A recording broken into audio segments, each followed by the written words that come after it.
Au chevet de la République centrafricaine, les chefs d'État et de délégation de la Communauté économique et monétaire d'Afrique centrale. Cadre choisi pour les discussions. Libreville, la capitale du Gabon. 3 chefs d'État et de gouvernement ont effectué le déplacement du palais présidentiel.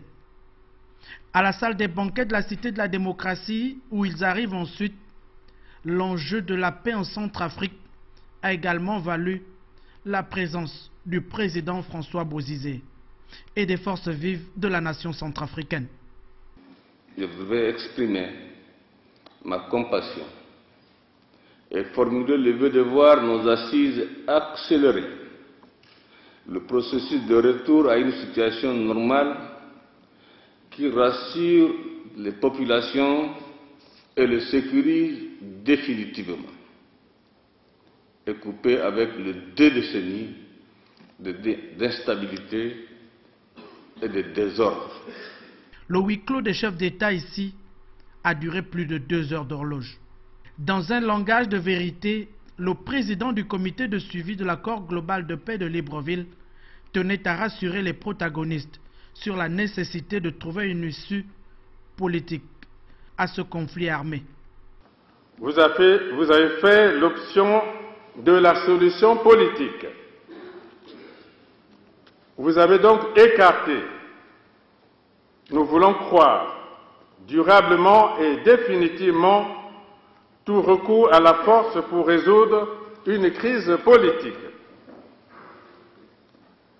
Ce qui est attendu de vous, après tant de rendez-vous manqués, c'est un compromis historique indispensable dans le contexte actuel.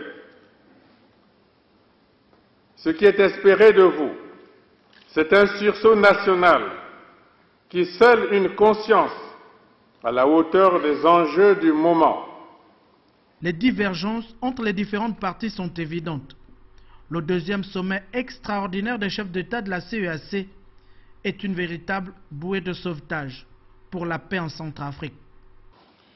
Je ne doute pas de toute l'attention et de la solidarité que les États membres de la CEAC accordent à l'urgente nécessité de parvenir à une solution pérenne à la crise qui sévit en République centrafricaine.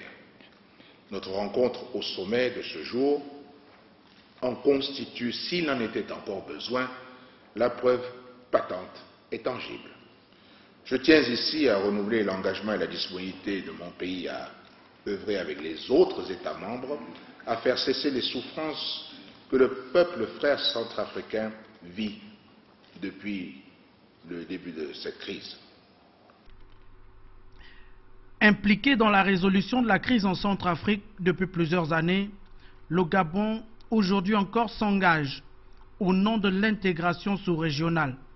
Le communiqué final devrait permettre aux protagonistes de trouver une issue favorable et durable à cette crise à répétition.